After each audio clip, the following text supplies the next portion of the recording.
Oh, that's cool. There's some ripe ones. Look. Yeah, look at that one. That's fantastic. Oh. Yeah, pick it up. That's good. Okay, let's see if there's any over here. Come. Here, somebody. There's a couple more here we can pick. Who should we give the tomatoes to? Grandma. To Grandma. It's always good to give things away, especially to people that need them. Do you think there's anybody hungry we can give them to? Grandma's hungry. Grandma's hungry? Okay, that's good. Hey, you want to help me or you want to keep picking tomatoes? Keep picking the Okay, tomatoes. I'm going to talk to those people a little bit. Is that okay? Okay. Hey, welcome back to the Sunday Serving channel for some gospel time. I had some gospel time in the garden with the grandkids, picking some beautiful ripe cherry tomatoes. And Summer doesn't really want to join in with the discussion, that's fine. But anyways, thinking about when you pick produce from the garden, it's nice to give it away. And the next part of the Sermon on the Mount, the topic is giving to the needy. So, do you want to help me, Summer? You want to help me talk? No? Okay, fine. So, chapter 6. Since TJ couldn't make it today, I thought maybe Summer would fill in with the Bible expertise of children, but she's not keen on that. That's fine. So here we go. Beware of practicing your righteousness before other people in order to be seen by them, for then you will have no reward from your Father who is in heaven. Thus, when you give to the needy, sound no trumpet before you as the hypocrites do in the synagogues and in the streets, that they may be praised by others. Truly I say to you, they have received their reward. But when you give to the needy, do not let your left hand know what your right hand is doing, so that your giving may be in secret, and your Father who sees in secret will reward you. So, isn't this passage really is about our attitude? What Jesus is teaching throughout this Sermon on the Mount really points at where is your heart, where is your attitude? Is your mind with God, or do you have an impure motive? So here we're talking about giving. It's very important to give to people in need, to be generous, to help.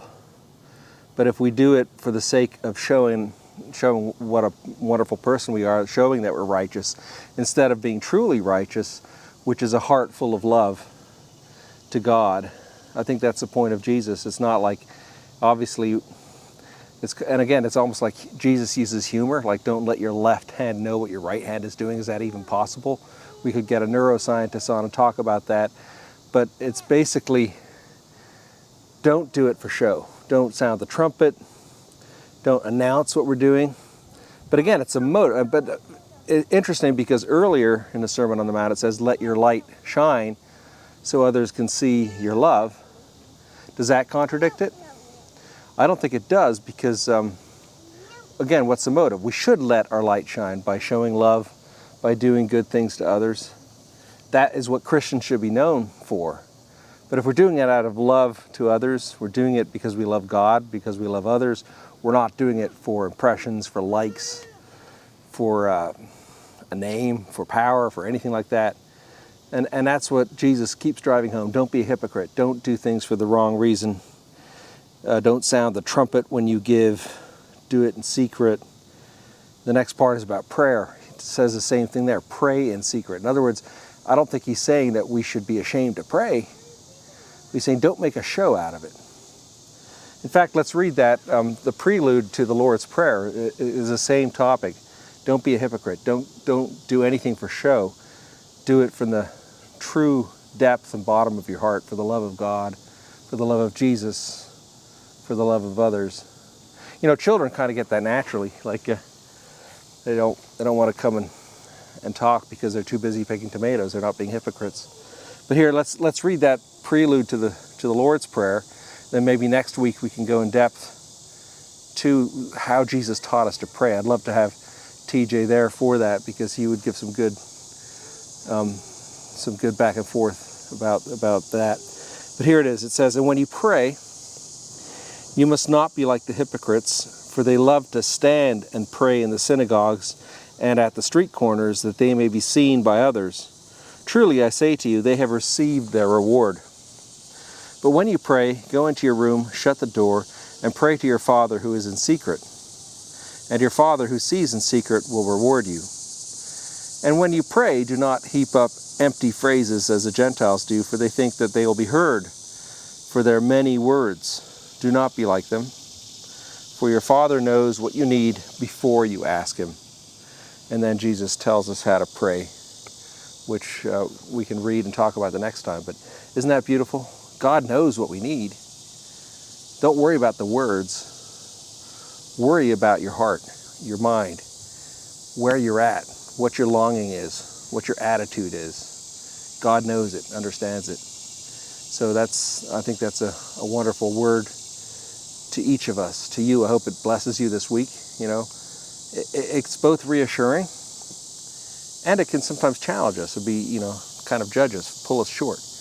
When we know our attitude isn't right, we got to change. But if our heart and our mind is in the right place, we truly mean it. Don't worry about the words, and don't worry what others think of you. I think that's a very hopeful message from the gospel today. So God bless you. Have a wonderful week, and we'll see what else we can get into on this beautiful weekend. See you later. Where are the dogs today? They ran off.